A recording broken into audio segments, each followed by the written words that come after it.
ഞാൻ ചിക്കനും ചപ്പാത്തിയാണ് കഴിച്ചത്. ട്രിവാൻഡ്രം ചിക്കൻ അല്ലേ? ഓക്കെ. ഒരു പ്ലേറ്റ് അല്ലേ കഴിച്ചിട്ടുള്ളൂ?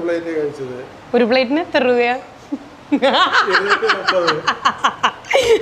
കാരണം കടയുടെ ഓണർ അദ്ദേഹമാണ്, ഞാനിവിടെ വലിഞ്ഞേറിയിരിക്കുകയാണ്.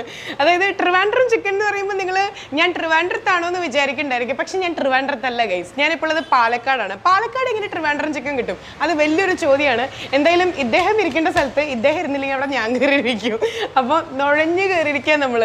അതുണ്ടല്ലോ, പല പല കാര്യങ്ങൾക്കായിട്ട് പാലക്കാട് ഞാൻ വന്നത്. ആക്സിഡൻ്റലി എന്നെ ഈ ഒരു കട പരിചയപ്പെടുത്തി തന്നെ നൗഷാദൊക്കെയാണ് കേട്ടോ. എന്തൊരു സ്വാദാന്നറിയോ, ഇവിടെ ഒരു സ്പെഷ്യൽ ചിക്കൻ കിട്ടും. ആ ചിക്കൻ്റെ പേരാണ് ട്രിവാൻഡ്രം ഫ്രൈഡ് ചിക്കൻ.